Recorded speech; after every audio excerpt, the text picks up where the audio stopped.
안녕하세요. 오늘도 사연살롱을 찾아주셔서 감사합니다. 30대 중후반을 넘어가는 박지수예요. 혹시 얼마 전 넷플릭스에서 방영했던 폭삭 속았수다 라는 드라마 보셨어요? 짧게 내용을 이야기하자면 우리네 부모님 이야기예요.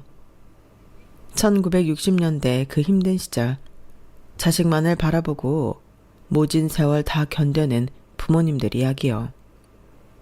그 이면은 그 사랑을 듬뿍 받고 자란 자식 이야기도 물론 들어가고요. 이 이야기를 왜 하냐면요. 사실 제가 이혼하기 전까지는 힘든 부모님의 삶과 그런 부모님 덕분에 온실 속 화초로 자란 자식의 삶을 구분해서 봤거든요. 연관성 없이 나는 나대로 잘 자랐다고 생각했던 거죠. 그런데 이혼하고 나니 아니더라고요. 왜 그때 아빠가 그런 말을 했는지 다시 생각이 들고 제가 얼마나 철없었는지 다시 깨달았다고 해야 할까요? 그래서 그 드라마를 보며 펑펑 울기도 울었네요. 지금부터 제 이야기 들려드릴게요.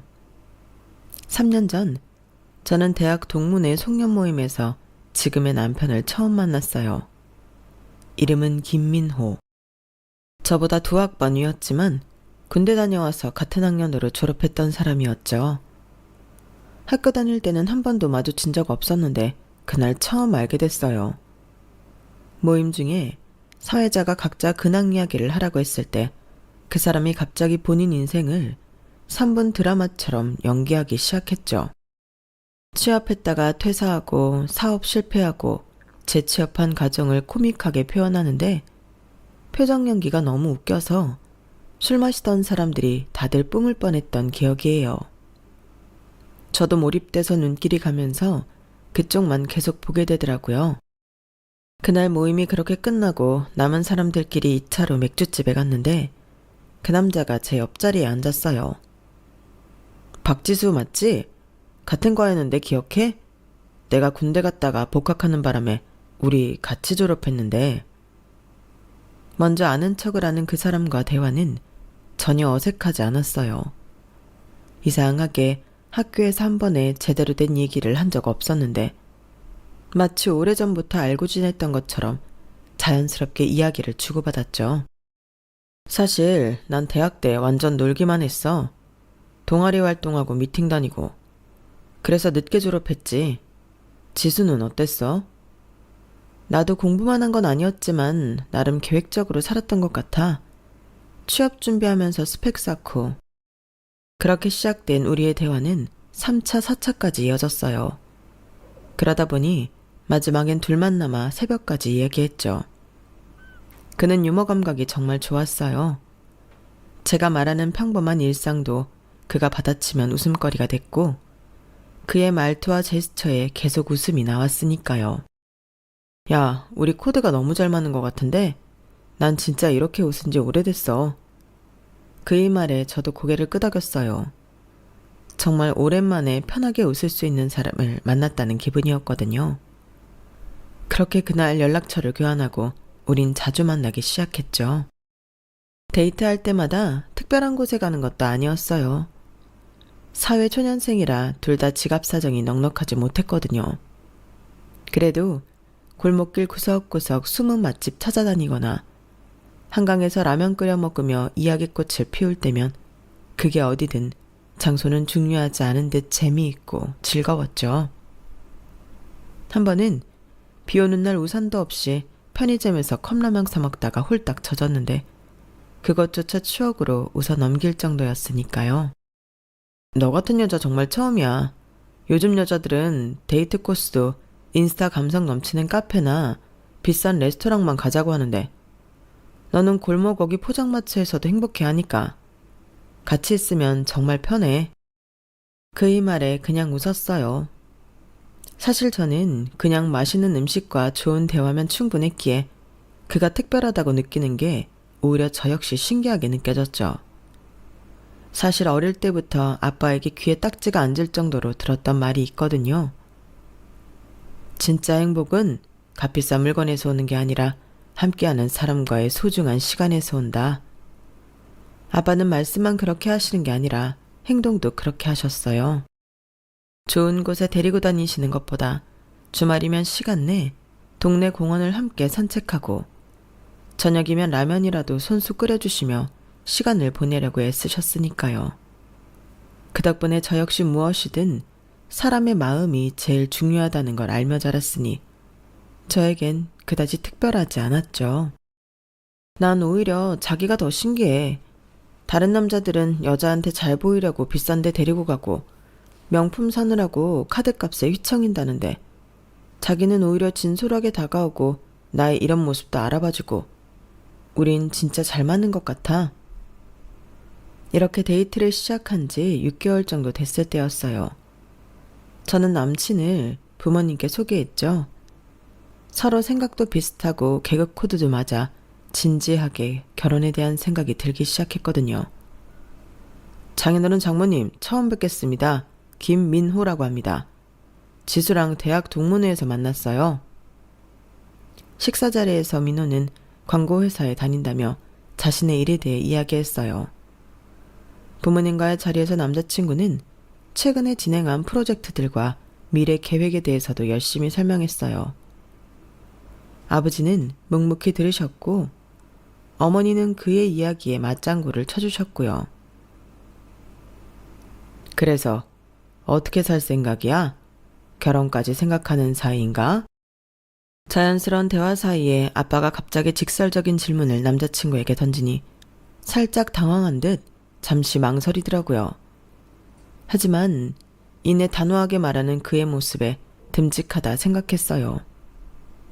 네, 그렇습니다. 지수랑 앞으로의 미래를 함께하고 싶습니다. 그렇게 첫 만남이 끝나고 남자친구가 집으로 돌아간 후 아빠는 저를 작은 서재로 따로 부르셨어요. 지수야, 연애는 네 마음대로 해도 결혼은 반대다. 왜? 오빠 좋은 사람인데.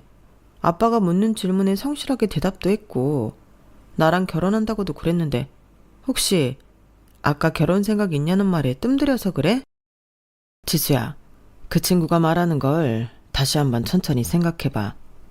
자기 미래에 대해 이야기할 때 지수가 벌어오는 돈을 몇 번이나 언급했는지 기억나?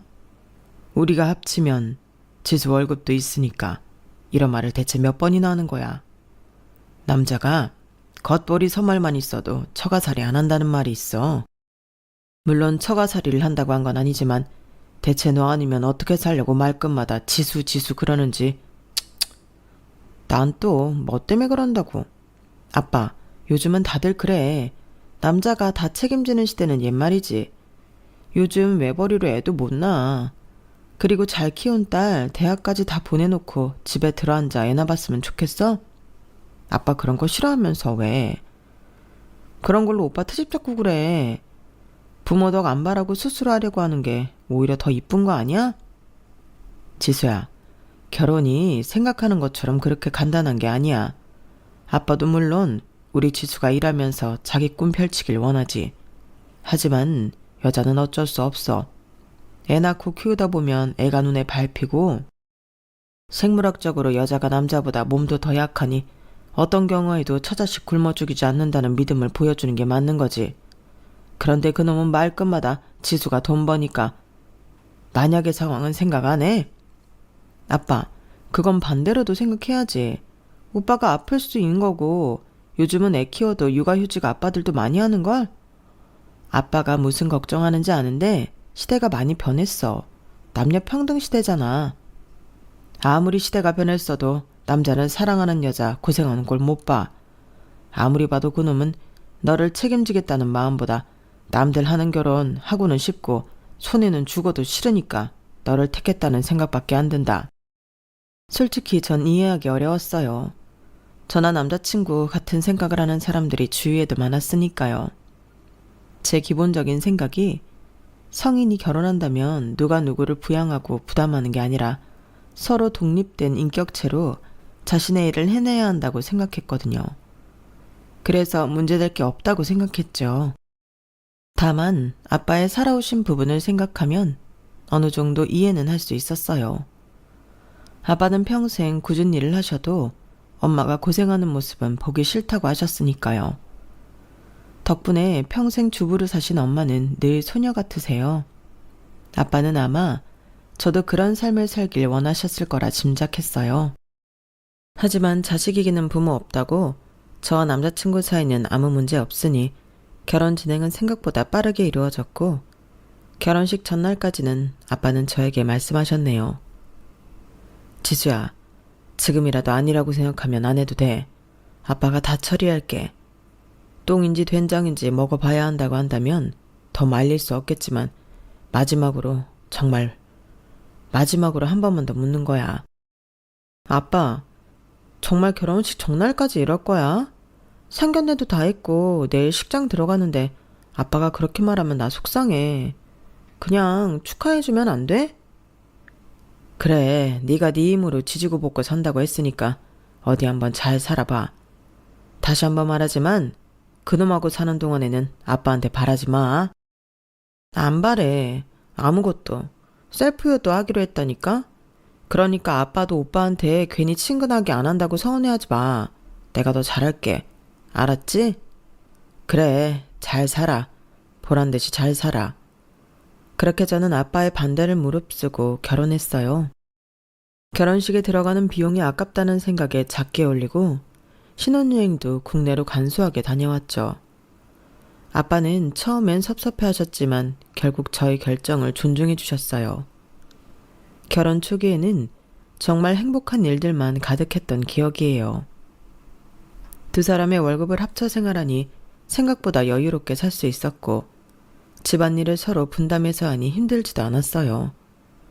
오히려 퇴근 후 집에 오면 기다리는 사람이 있으니 이야기가 끊이지 않았고 이래서 다들 결혼하는구나 싶은 생각에 정말 깨소금 볶는 신혼생활을 했으니까요.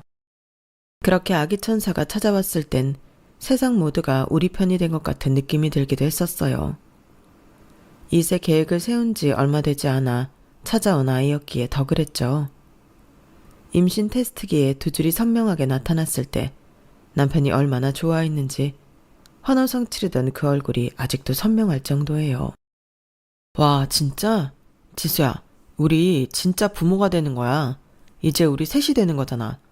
나 너무 설레. 내가 아빠가 된다니. 그의 환호성에 저도 덩달아 기뻤죠. 임신 초기에는 입덧이 심해서 힘든 점도 많았어요. 하지만 남편은 제가 먹을 수 있는 음식을 찾아 이곳저곳 뛰어다녔고 회사 일로 바쁜 와중에도 저를 챙기려 노력했기에 견뎌낼 수 있었네요. 지수야, 오늘 엄마랑 통화했더니 임신했을 때 배 아래가 차면 안 된대. 이거 집에서 늘 배 감싸고 있어. 알았지? 세심한 배려의 감동이었죠. 임신 중에도 저는 직장에 다녔고 남편도 자신의 일을 열심히 했어요. 퇴근 후에는 함께 출산 준비 클래스도 다녔고 아이 물품을 고르러 다니기도 했죠. 임신 8개월쯤 되었을 때 회사에서 육아휴직에 대한 이야기가 나왔어요. 지수야, 내가 먼저 3개월 육아휴직 쓰고 그 다음에 네가 쓰는 건 어때? 요즘 워킹데디도 많다고 하던데 꼭 엄마가 먼저 할 필요는 없잖아. 생각지도 못한 남편의 말에 정말 놀랐어요. 보통 육아휴직은 여자가 당연히 쓰는 것처럼 여겨지는데 남편이 먼저 나서서 그런 제안을 하다뇨. 저는 행복한 마음으로 그의 제안을 받아들였어요. 고마워 자기야. 정말 든든하다. 어떤 남자들은 육아휴직은 무조건 여자가 써야 하고 육아는 당연히 여자들 일이라고 생각한다는데 그런 게 어딨어. 우리 아이인데 같이 키우는 게 당연하지. 그리고 내가 다른 남자들하고 다르다는 거 설마 이제 한 거 아니지? 그렇게 아이가 태어났고 남편은 약속대로 육아휴직을 썼어요. 처음에는 서툴렀지만 곧 기저귀 갈기, 분유 타기의 달인이 되었죠. 아이의 울음소리만 들어도 왜 우는지 알아챘고 밤중에도 저보다 먼저 일어나 아이를 달래줄 정도였으니까요. 퇴근하고 집에 오면 아이를 안고 있는 남편의 모습이 너무 사랑스러웠어요. 지수야, 오늘 세진이가 내 얼굴 보고 웃었어. 너도 봤어야 했는데 정말 예뻤어. 아, 이것 봐. 내가 동영상으로 찍어뒀어. 휴대폰 화면 속에는 웃고 있는 아이와 함께 있는 행복한 남편의 모습이 담겨 있었죠. 3개월이 지나고 남편이 회사로 복귀하고 제가 육아휴직을 시작했지만 그는 여전히 집안일과 육아를 반반씩 나눠 했어요. 주말이면 아이를 업고 장을 보러 가기도 하고 저녁 밥을 차려주기도 했죠. 지수야, 오늘은 내가 요리사. 자기는 우리 세진이 보고 있어. 나 혼자서도 잘할 수 있으니까 걱정하지 말고. 오늘 저녁 기대하라고. 장난스럽게 요리사 모자를 쓰고 앞치마를 두른 남편의 모습에 웃음이 나왔어요. 정말 완벽한 남편, 완벽한 아빠였죠. 이런 모습을 보면 아빠의 우려가 기우였다는 생각이 들었고, 그래서 가끔 아빠에게 전화해서 우리 행복한 모습을 자랑하기도 했네요.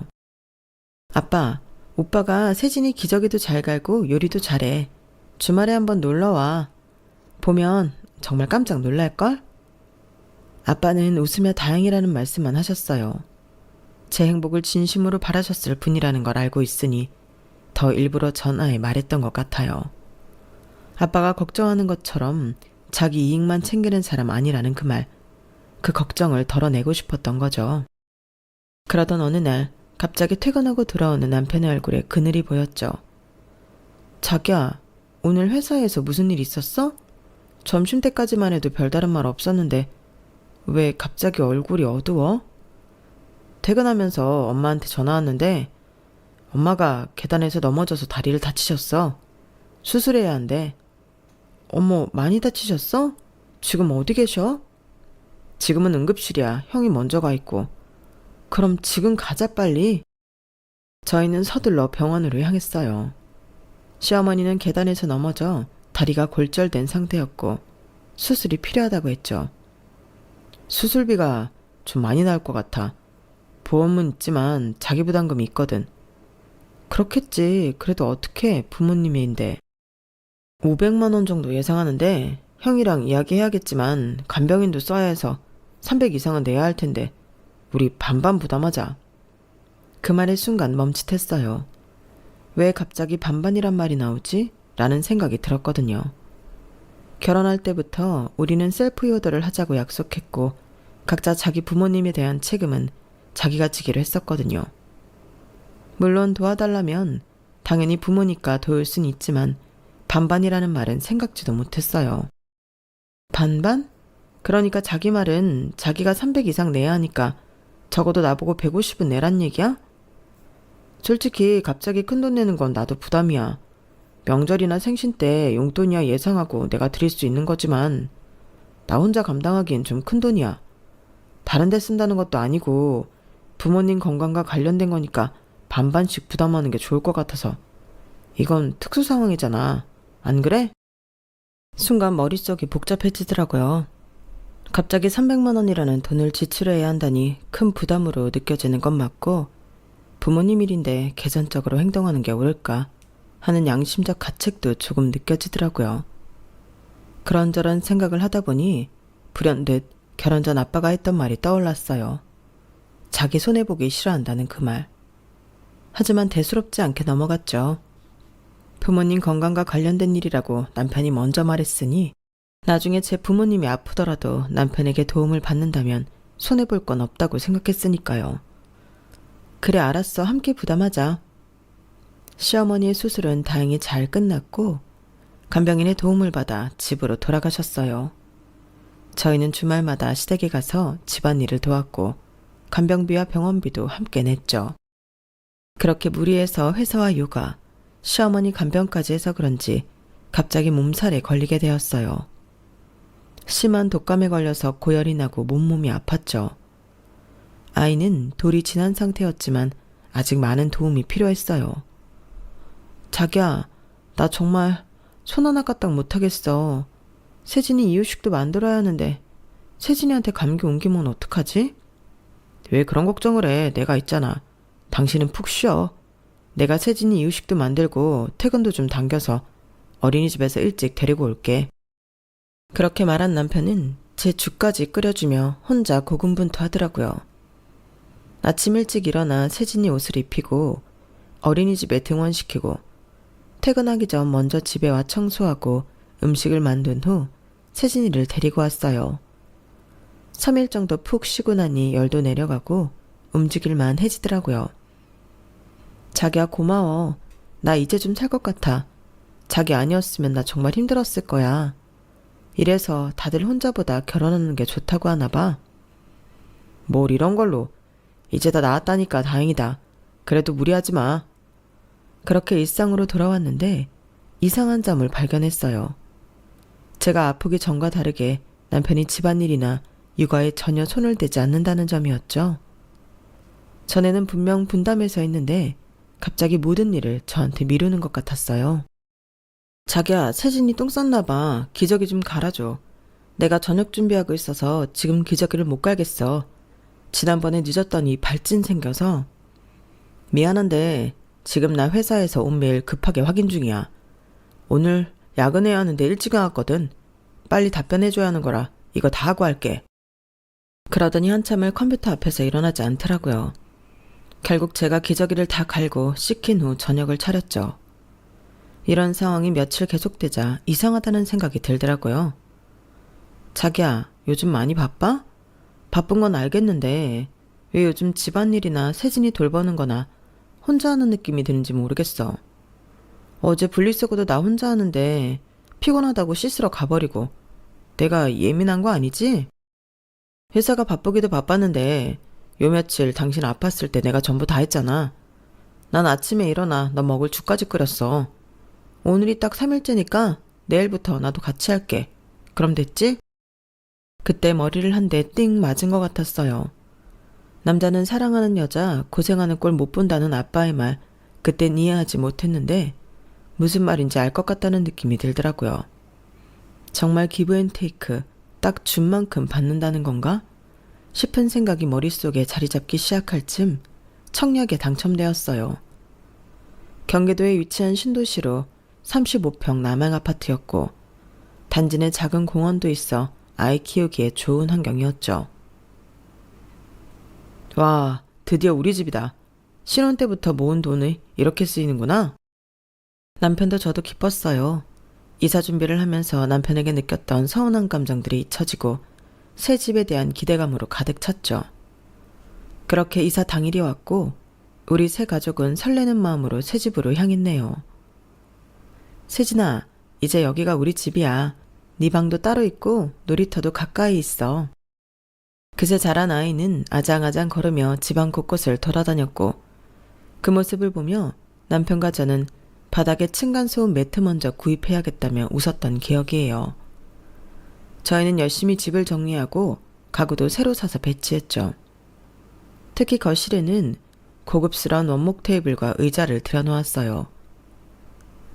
특별히 골랐던 것들이었죠. 이거 진짜 오래 쓸 수 있는 거래. 내구성도 좋고 천연 원목이라 환경에도 좋대. 비싸긴 하지만 품질은 확실해. 이사하고 며칠 뒤 아침 식사 중에 일이 벌어졌어요. 아이가 갑자기 인상을 쓰며 불편한 표정을 지었는데 저는 그 표정이 무엇을 뜻하는지 잘 알고 있었죠. 세진아 기다려. 엄마가 데려갈게.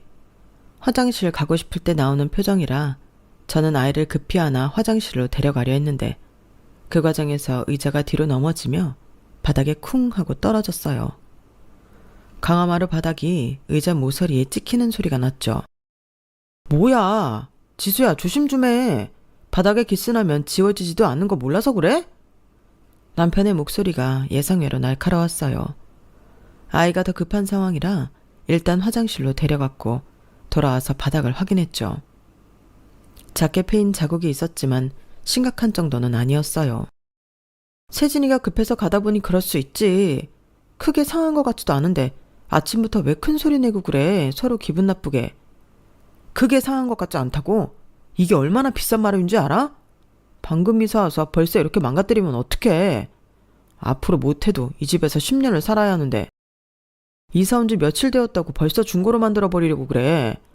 아, 진짜 복원하는 방법 같은 건 없나? 그렇게 말하던 남편은 아침밥을 먹다 말고 핸드폰을 들고 바닥에 앉아 패인 자국을 이리 보고 저리 보더라고요. 전 그런 남편 반응이 과하다고 느꼈어요. 물론 새 집이니 조심해야 하지만 아이가 있는 집은 이런 일이 생길 수 있는 거잖아요. 그런데 며칠 후 비슷한 일이 또 생겼어요. 세진이가 장난감을 던졌는데 그게 벽에 부딪혀 작은 자국을 남겼죠. 세진아, 아빠가 몇 번을 말해. 장난감 던지면 바닥에 찍힌다고. 싼장판이랑 다르게 마루는 계속 자국이 남는다고. 자기야, 세진이가 장난감을 던진 건 잘못한 게 맞아. 그건 주의를 줘야 하는 거야. 그런데 그걸로 인해 마룻바닥에 자국이 남는다고 애를 그렇게 혼낼 일이야? 집은 소모품이야. 살다 보면 찍히고 긁힐 수 있는 거지. 그럴 때마다 이렇게 붙잡고 한 소리 해야 해? 소모품? 이 집에 들여오려고 내가 얼마나 힘들게 돈을 모았는데 그런 소리를 쉽게 해. 돈? 자기만 모은 거 아니잖아. 우리 똑같이 모은 돈으로 산 거야. 우리 둘이 함께 벌어서 산 돈인데 왜 내가 당신 눈치를 봐야 해? 눈치? 힘들게 번 돈으로 산 집이니까 아끼자는 게 그렇게 눈치 볼 일이야? 당신이 그렇게 생각하니까 우리 세진이가 뭘 보고 자라겠어? 난 규칙을 가르치는 것뿐이야. 이야기는 점점 감정 싸움으로 번졌어요. 집이라는 물건을 아끼는 것과 아이의 행동에 대한 교육 방식까지 연결되면서요. 그날 밤 저는 침대에 누워 생각에 잠겼어요. 신혼 때는 분명 서로 비슷한 가치관을 가지고 있다고 생각했는데 시간이 지날수록 민호의 본 모습이 드러나는 것 같았어요. 아빠가 걱정했던 그 모습들이 하나둘씩 현실이 되고 있는 건 아닐까 머릿속이 복잡했죠. 생각해보니 이런 일만 있었던 게 아니었어요. 임신하고 우리는 중고차를 구입했었는데요. 당시 새 차를 살 여유는 없었고 아이가 태어나면 차가 필요할 것 같아서 상태 좋은 중고차를 찾아 여기저기 돌아다녔던 기억이 나요. 이 차가 가격도 적당하고 상태도 괜찮아 보이는데 어때? 차를 구입하고 난 후 남편은 그 차를 마치 새 차인 것처럼 관리했어요. 차는 관리하면 할수록 더 오래 타고 가족들이 안전하다는 말에 저도 내심 싫지 않았던 것 같아요. 그런데 생각해보면 좀 과했던 거죠. 새 차는 기본이고 실내에 작은 흠집 하나 생기는 것도 용납하지 않았거든요. 자기야, 임신 때문에 주전부리하고 싶은 마음은 아는데 차 안에서는 과자 먹지 말아줘. 부스러기 떨어지면 청소하기 힘들어. 그땐 자기 물건에 애착이 강한 사람이라고 생각했어요. 차 관리를 잘해야 나중에 중고로 팔아도 값을 쳐준다는 말에 노력하는 모습이 왜 그때 멋있다고 생각했는지 모르겠어요. 하지만 이제 보니 그가 물건을 아끼는 이유는 단순한 애착이 아니라 손해보는 것을 극도로 싫어하는 성격 때문이었던 거예요. 시부모님 병원비는 반반 부담하자고 하면서 제가 아플 때 도와주는 건 나중에 받아내야 할 빚처럼 여기고 집이나 차 같은 물건은 자신의 재산으로 여겨 지나치게 소중히 여기는 모습이 아빠가 걱정해서 모습들인가 싶었던 거예요. 그렇게 시간이 흐르던 중 친정아빠의 칠순이 다가왔어요. 날짜를 확인하고 저는 고민에 빠졌죠. 아빠에게 특별한 선물을 해드리고 싶었거든요. 여러 가지 생각을 하다가 문득 좋은 아이디어가 떠올랐어요. 해외여행. 아빠는 평생 일만 하시느라 한 번도 비행기를 타본 적이 없으셨어요. 건강하실 때 좋은 곳도 구경시켜드리고 싶었죠. 시간이 지나면 더 여유가 생기겠지만 그때까지 아빠 건강이 보장되리라는 법은 없었으니까요. 인터넷으로 여행 정보를 찾아보며 계획을 세우고 저녁에 남편에게 말을 꺼냈어요. 자기야, 아빠 칠순 다가오는데 잔치 크게 하는 것보다 해외여행을 보내드리는 게 나을 것 같아. 요즘 가족끼리 하는 추세기도 하고 생각해보니 아빠가 평생 비행기 한번 못 타보셨더라고. 더 나이 들어서 가면 힘들기만 하고 그래도 아직 정정하시니까 더 늦기 전에 다녀오면 좋을 것 같아. 핑계김에 우리도 함께 해외여행하고 좋잖아. 안 그래? 뭐? 장인어른 칠순에 해외여행을 보내드리자고? 비행기 값이 얼마인지 알고 하는 소리지? 아버님 생신이 휴가철이라 비행기 값 완전 성수기인 거 알고는 있어? 동남아 쪽으로 다녀오더라도 아무리 싸야 인당 비행기 값이 50만 원인데 우리끼리 가면 어른만 4명이야. 비행기 값만 200만 원이라고. 해외여행이 다 그렇지 뭐. 어른들 모시고 가는데 좋은 계절에 좋은 곳 가려면 비행기 숙박 다 저렴한 건 없더라. 우리 아빠가 앞으로 사실 날 중에서 제일 건강할 때가 칠순이잖아. 그러니까 비싸도 가는 게 좋을 것 같아. 비싸도 가는 게 좋다고? 말 나왔으니까 하는 소린데 숙박은? 당신 말대로라면 숙박도 싼 데서 묵을 수 없잖아. 안 그래? 장모님 장인어른하고 불편하니 한 방에서 지낼 수도 없는 노릇이고. 세진이야 어려서 베드 하나 추가한다 쳐도 방도 2개 잡아야 하는데 숙박비, 비행기, 먹는 것까지 생각하면 돈 1,000만 원 우습게 깨지겠네. 남편의 반응에 순간 말문이 막혔어요. 아빠의 생일을 축하하는 마음으로 제안한 거였는데 남편은 바로 돈 계산부터 하고 있었거든요. 근데 뭐 솔직히 비행기값, 숙박비, 먹는 거 뭐든 반은 우리 가족이 해외여행 간다고 하더라도 쓰는 돈 아니야? 솔직히 1,000만 원 쓴다고 해도 반이면 500인데 다른 생신도 아니고 칠순인데 500도 안 해드리려고 했어? 뭐? 돈 500은 네 집 걔 이름이야? 아니 무슨 여자가 돈 1, 200을 쉽게 생각해. 당신 돈 있어? 아무렇지 않아? 형편에 맞게 가야지. 황새가 뱁새 쫓아가려다가 가랑이 찢어진다고 당신 속담 몰라? 뭐야? 자기 설마 내가 돈 반반씩 부담하자고 할거야 미리 선수 치는 거야? 됐어. 당신 보고 여행 경비 부담하라는 소리 안 할 테니까 해외여행 가지 말라는 소린 그만해. 당신 그게 무슨 말이야. 돈 반반씩 부담하자고 할까봐 선수 친다고? 말 참 이상하게 한다. 형편에 맞게 가자는 거지. 우리 형편도 형편이지만 솔직히 처갓들 형편에 해외여행이 말이나 되는 소리야? 남들이 들으면 웃어. 빚내서 구색 맞추느라 자식들 등골 휘는 줄 모르고 좋다고 다녀왔다는 소리 듣는다고. 내가 돈도 아깝기도 하지만 꼭 돈만 아까워서 하는 소리가 아니야. 남들이 욕한다고. 당신은 당신 부모님 동네 사람들이 손가락질하면서 자식 등골 빼먹는 부모라고 욕하고 다니면 좋겠어? 그냥 제주도나 가. 요즘 국내 여행도 좋은 호텔 많아. 괜히 어르신들 모시고 해외여행 갔다가 음식 안 맞아 고생하는 경우 많대. 돈은 돈대로 쓰고 욕은 욕대로 먹고 사이 멀어지는 집 한둘 아니라고. 돈이 아깝다고? 부모님한테 쓰는 돈이 아깝다고? 내가 언제 너한테 돈 달라고 했어?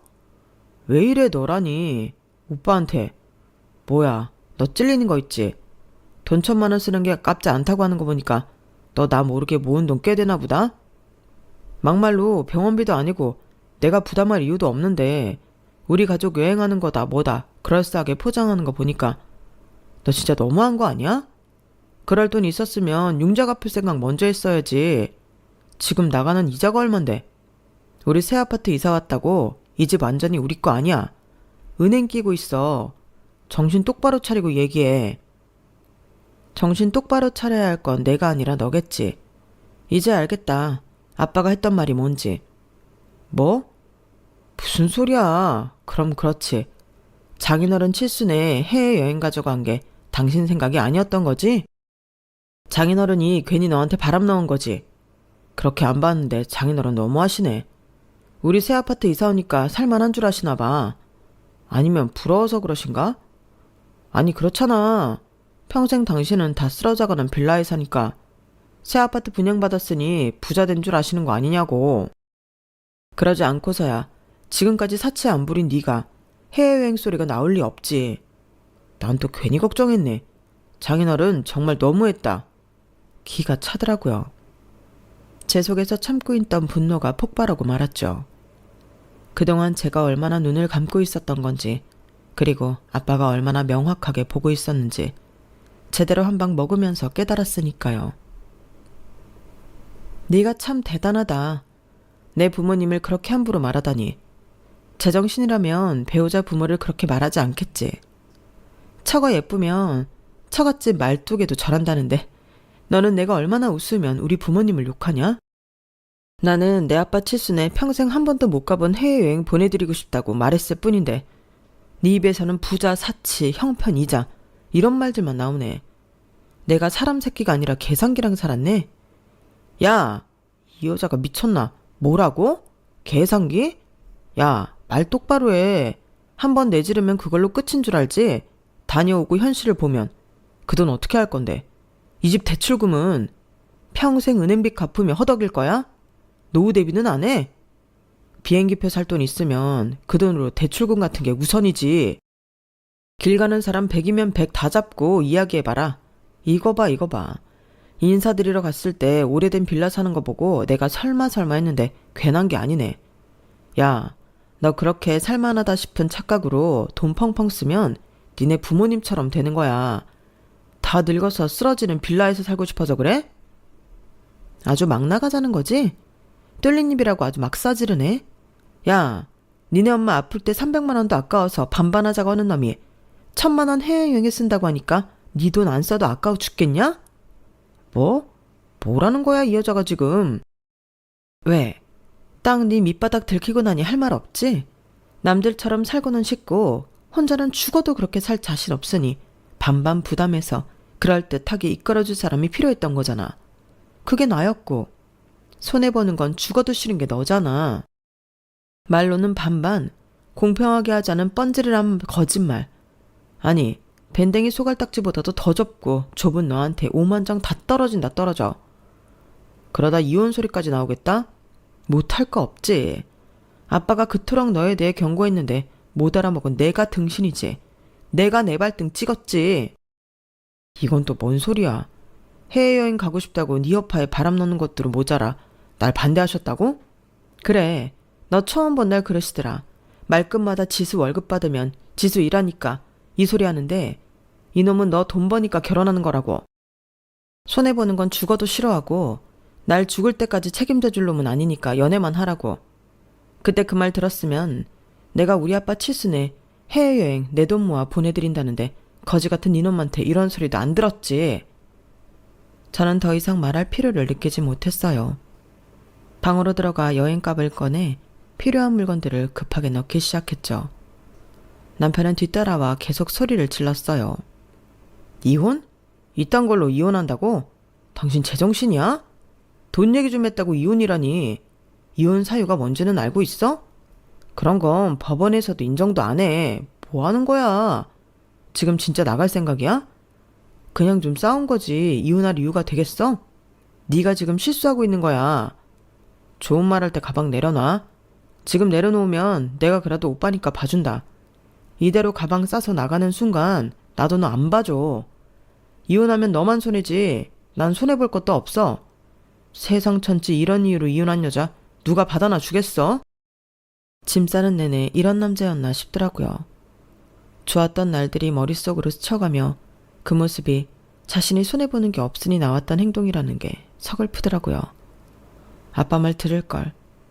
그 생각이 머릿속에 계속 차오르니 눈물이 멈추지 않았어요. 야, 박지수. 울어? 당황스러운 게 누군데 울어? 잘 생각해봐. 이게 다 장인어른 때문이잖아. 이런 거 가지고 이혼하는 집이 어딨냐고. 그냥 딱 잘라 아니라고 하면 되잖아. 당신이 못하면 내가 할게.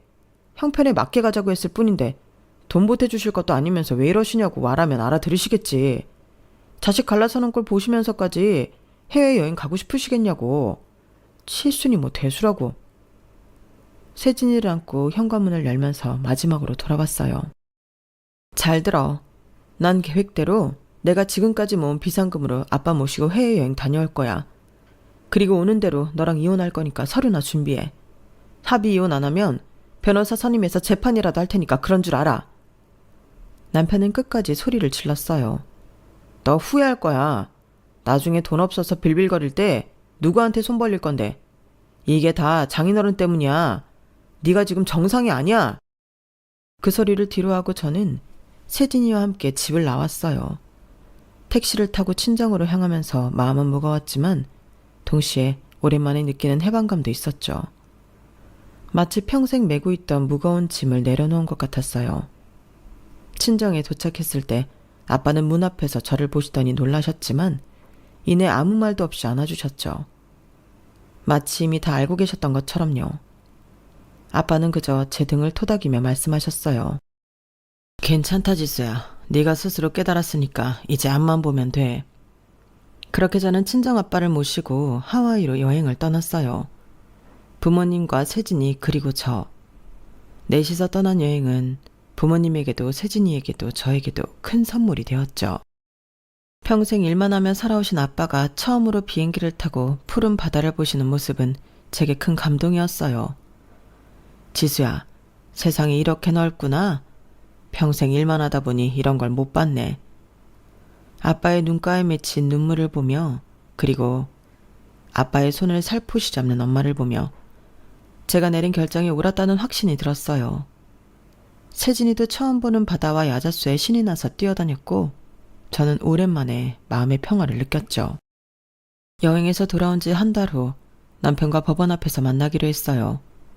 이혼 서류에 도장을 찍기 위한 마지막 절차였죠. 멀리서 남편이 오는 모습이 보였어요. 예전보다 훨씬 깔끔하게 차려입고 온 그를 보니 씁쓸한 웃음이 나왔네요. 지수야, 생각 많이 했어? 남편은 마치 제게 큰 은혜를 베푸는 것처럼 말을 이어갔어요. 지금이라도 미안하다고 말하면 이미 다녀온 거 뭐라고 하지 않을 테니까. 이게 마지막 기회야. 기회 좋아하시네. 난 아쉬울 거 없어. 서류에 도장만 찍고 가자. 법원에서의 절차는 생각보다 빨리 끝났어요. 이혼 서류에 서명하고 나오는 길. 주차장 쪽으로 향하는 저를 남편이 뒤따라 나왔어요. 택시 타려면 저쪽으로 가야 하는데? 여자들 자존심이 그래? 괜히 아무렇지 않은 척하면 뭐가 달라? 발걸음을 재촉했지만 그는 계속 따라오며 말을 이었어요. 이혼 서류에 도장 찍었지만 지금이라도 마음 변했으면 말해. 너그럽게 용서해줄게. 세진이는 잘못 없잖아. 아무리 세상이 변했어도 여자 혼자 애 키우면서 살기 팍팍하다고. 오빠가 너그러운 마음으로 말할 때 못 이기는 척 해야지. 여자가 그런 맛도 없냐? 계속되는 그의 말을 무시하고 주차장으로 걸어가 차 키를 꺼내 삑 하는 소리와 함께 차량 문을 열었어요. 너 차 샀어? 남편의 놀란 목소리가 들렸어요. 그의 눈이 커진 것이 보였죠. 어디서 무슨 돈이 나서? 뭐야, 설마 로또에 당첨됐던 거야? 그래서 장인어른 칠순 여행 보내준다고 말했던 거고? 뭔가 아다리가 딱딱 맞네. 그래서 이혼도 지른 거구나. 그 돈 혼자 다 헤쳐먹으려고. 그는 흥분해서 말을 이어갔어요. 너 이거 법원에 말하면 로또 당첨금 반반 되는 거야. 이거 혼인 중 취득한 재산이라고. 그의 말에 피식 웃음이 나왔어요. 착각하지 마. 아빠가 너 같은 쓰레기랑 이혼 잘했다고 나에게 주신 선물이야. 뭐? 지금 그 말을 믿으라고? 오래된 빌라에 사시는 양반이 로또라도 맞았대? 그렇다고 멀쩡히 잘 사는 딸 자식 이혼시키고 차를 사주는 게 말이 돼? 왜 말이 안 돼? 아빠가 이혼 잘했다고 그 빌라 단지 다 놔주신댔는데. 이혼 서류에 도장 찍기 전에 증여하면 괜히 재산 문제 복잡하다고 너랑 이혼 마무리하면 빨리 넘어오라고 하셨어. 나 가봐야 해. 그만 잡아. 뭐? 남편의 눈이 더 커졌어요. 제 말을 이해하지 못한 듯 했죠. 아, 몰랐구나. 아빠가 사는 그 빌라, 그 단지 다 아빠 명이야. 아빠가 왜 이사도 안 가고 거기 사시냐고 했지? 거기가 우리 아빠 삶의 일부니까. 무슨 소리야. 그 빌라 단지가 5동인데. 그게 어떻게. 남편은 말을 더듬으며 핸드폰으로 뭔가를 검색하더니 얼굴이 창백해졌어요. 주소를 알고 있으니 보나마나 현 시세를 찾아봤겠죠. 속물답게요. 시세가 50억? 말도 안 돼. 그렇게 돈이 많으신 분이 왜 지금까지 한 번도 해외여행도 못 가시고 왜 우리 결혼할 때 도와주시지도 않고. 왜냐고? 아빠가 너랑 결혼하는 이상 10원 한 장도 도움 바라지 말라고 하셨거든. 아빠가 평생 엄마 힘들게 사는 거 보기 싫다고 이 악물고 임대사업 하시면서 자수성가하셔서 일궈낸 성과시니까. 당신이 직접 관리하면서 거주하시는 쪽을 택했던 거지. 네가 볼 때 그 하찮아 보이는 그 오래된 빌라에서 말이야. 사실이야? 저 정말이냐고.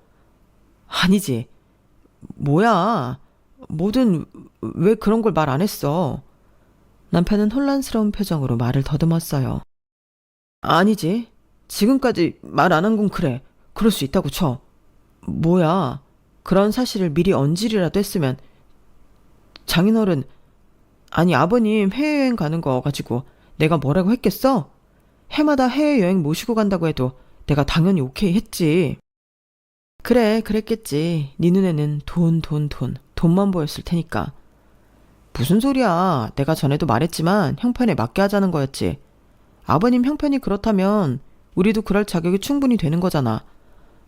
50억이면 나 회사 당장 관두고 빌라 관리해야겠다. 아버님 지금까지 혼자 관리하시느라 힘드셨을 거 아니야.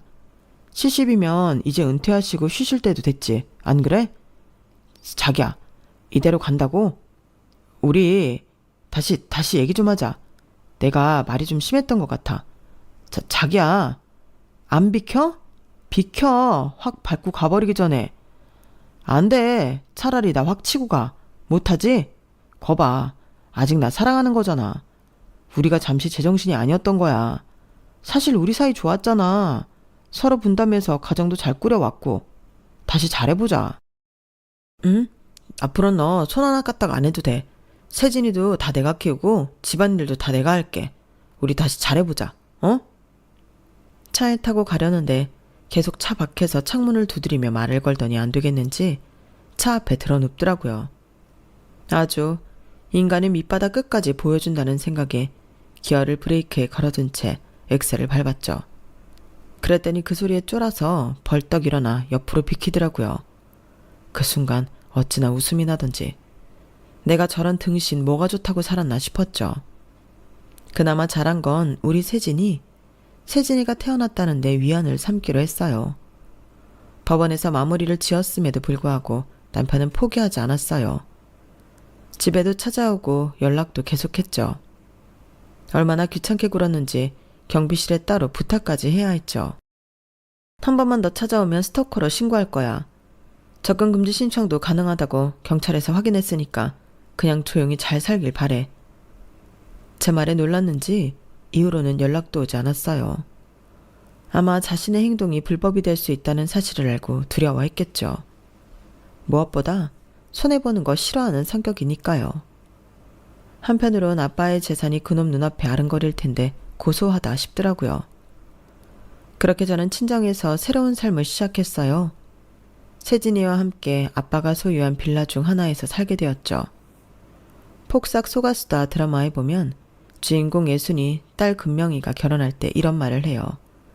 왜 결혼식에 부모님 이름을 넣는지 알겠다고요. 그건 바로 부모님의 자식이기 때문이죠. 정말 쉽고 당연한 진리. 누구보다 내 행복을 바라는 부모님이라는 걸 이렇게 돌고 돌아 깨닫게 되었네요. 그리고 그 금명이가 아빠에게 이런 말도 했어요. 정주영이 아빠 바꾸자고 해도 안 바꾼다고요. 제 마음도 딱 그래요. 정말 많이 사랑하고 존경합니다. 제 이야기는 여기까지입니다.